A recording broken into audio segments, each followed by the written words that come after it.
Olá, bom dia, paz do Senhor Jesus. Estamos de volta aqui para uma breve meditação da Palavra de Deus nesta manhã, tarde, noite, não sei o horário que você está nos assistindo aí, mas eu quero que você sinta neste momento a graça de Deus sobre a sua vida, a bondade dele, a sua misericórdia. Quero te convidar para nós fazermos uma breve reflexão aqui. Por que pessoas que estão vivendo situações iguais, elas têm uma visão diferente? No mesmo lugar, na mesma situação, duas pessoas ou mais pessoas, elas visualizam a mesma situação, elas vivem o mesmo problema, ou até mesmo a mesma satisfação, a mesma alegria, e essas pessoas não conseguem ter o mesmo sentimento, ou muitas vezes chegar na mesma conclusão em relação a uma coisa que é comum a todos. Primeiro, nós somos seres diferentes, então temos modos de ver as coisas diferentes, né? Algumas coisas são mais importantes para um, menos para outro, e isso já interfere no nosso raciocínio. Mas muitas vezes, principalmente quando se trata de dificuldades, de problemas, nós vemos que a solução pode ser a mesma. Ou o risco, o tamanho do problema é o mesmo. Mas às vezes o fato de nós, o nosso olhar, a nossa maneira de ver, ou até mesmo a nossa capacidade de crer que aquilo ali é possível ser transponível, é transponível ou não, isso pode afetar a nossa vida de forma muito grande. De uma forma muito importante nós podemos ser afetados. Pessoas às vezes que estão no mesmo problema, um consegue atravessar e o outro às vezes não.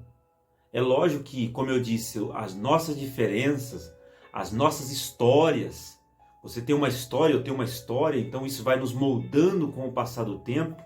A nossa vida vai sendo estruturada com a história que nós vamos adquirindo. Por exemplo, num casamento, são duas pessoas diferentes. A Bíblia diz que eles se unem e se tornam uma só carne. Mas sempre serão dois indivíduos, com duas histórias, com duas mentes, com às vezes dois desejos. Nós lutamos para que esses planos, esses desejos, possam se tornar um só. Mas às vezes a dificuldade é porque são dois indivíduos, duas histórias, duas famílias, vieram de dois lugares diferentes e às vezes não conseguem se dar porque a história, a herança é diferente. Então é muito complicado, mas quando se fala de Deus, quando se fala de fé, isso é algo que nós temos que ter em comum. Acreditar que, independente da situação, o mesmo Deus que dá a vitória a um, ele pode dar a vitória a outro. Que Deus, ele cuida de nós de forma igual, nós precisamos crer igualmente. Por que algumas pessoas conseguem vencer obstáculos e outras não? Porque elas acreditam, primeiramente, que elas podem vencer. Muitas delas não olham somente para a minha capacidade, para o que eu posso fazer. Porque às vezes, se nós formos olhar para a nossa capacidade, eu e o outro não podemos. Mas aí um desses dois, ele deixa de lado a sua capacidade e ele ora para Deus. Ele ora para a palavra de Deus, ele ora para as promessas de Deus. Ele ora para aquilo que Deus fez pelo seu povo na história bíblica, mostrando que não importa se você é fraco, não importa se você não tem capacidade, se você crê, Deus pode te levar adiante. Nós estamos vivendo esse momento difícil, esse momento complicado, e vemos pessoas perdendo totalmente a sua razão e até mesmo a sua fé. E nós não podemos perder. A situação é comum para todos. Os problemas, uns estão sofrendo mais, outros menos, mas todos nós estamos dentro dessa tempestade. E a preocupação é quando algumas pessoas não conseguem atravessar. E nós precisamos entender isso. A Bíblia Sagrada, ela nos conta uma história que está registrada em Números, no capítulo de número 13. Você deve ter ouvido sobre os 12 espias que Moisés manda para espiar uma terra, para ver se era possível conquistar aquela terra, a terra de Canaã. Ele mandou 12 homens. A promessa é, aquela terra mana leite e mel, aquela terra tem frutos grandes, aquela terra é um lugar de terra produtiva. E eles foram para lá. E aí, então, Eles viram a terra, viram que realmente tinha frutos, realmente tinha tudo aquilo que foi prometido, mas eles viram lá homens que moravam naquela terra, gigantes, pessoas grandes, fortes. Só que Deus tinha dito que daria aquela terra, que daria vitória. E eles voltam para trazer o relatório. E 10 daqueles homens disseram, olha, realmente os frutos existem, a terra é boa, é um lugar maravilhoso, mas, aí eles colocaram, porém, esse que é o problema. Quando Deus nos faz uma promessa, quando Deus fala algo em nosso coração, Ele já deu o seu Filho na cruz para morrer por nós. O que mais Ele não nos daria?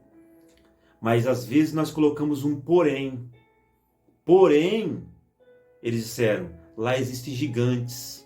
Nós não conseguimos vencer aqueles homens. Mas eles não venceriam com a força do seu braço. Deus disse que daria para eles vitória.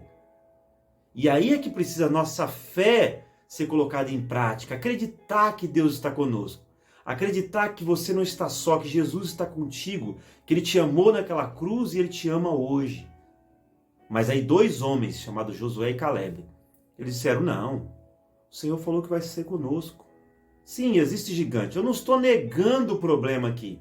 Eu não estou dizendo aqui a pandemia não existe, a doença não é grave. Não, é grave, a pandemia existe, a doença é grave, pessoas estão morrendo, mas nós temos um Deus que cuida de nós. Nós temos um Deus que não nos deixa perder a nossa fé, a nossa esperança, a nossa vontade de viver.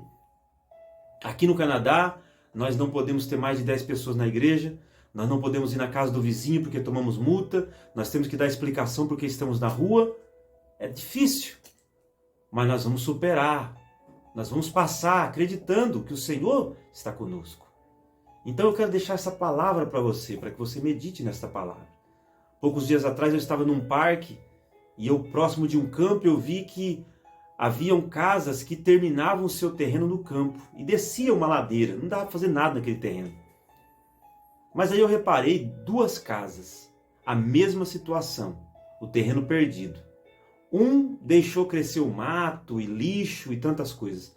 O outro aproveitou aquela ladeira, fez um jardim, colocou uns bancos, ligou a casa dele com o campo para que seus filhos possam descer e ir brincar no campo. E você olha 2 casas, uma do lado da outra. Uma está cheia de mato, cheia de lixo, cheia de árvore quebrada, queimada.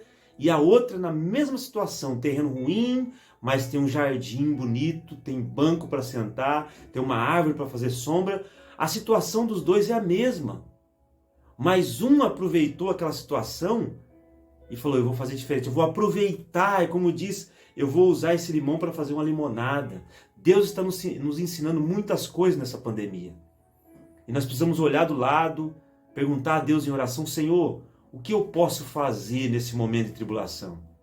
Como eu posso aprender, como eu posso aproveitar para crescer de alguma maneira na Tua presença, para Te conhecer mais, para me aproximar mais de Ti? Me ensina, Senhor, eu quero aproveitar esse momento em que talvez eu não possa sair de casa, para ter mais intimidade contigo, para ouvir o Senhor falar comigo, para esquecer talvez do templo onde eu ia e me conformava de estar ali, mas agora eu não posso ir, mas eu quero aproveitar esse tempo. Ensina-me, Senhor, a fazer esse momento ruim, porque Deus, Ele transforma o mal em bem.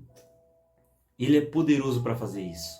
Que Deus abençoe a sua vida, que Deus abençoe a sua casa. E se a situação está ruim, olhe para alguém que está vivendo a mesma situação, mas talvez está usando essa situação adversa para o bem. Porque a Bíblia diz que sim, que todas as coisas cooperam para o bem daqueles que amam a Deus, daqueles que são chamados segundo o seu propósito. Você foi chamado segundo o propósito de Deus. Então, esse mal, ele tem um propósito de nos fazer, de alguma maneira, enxergar o bem de Deus em nossa vida. Que Deus te abençoe e te dê um dia de vitória, em nome de Jesus.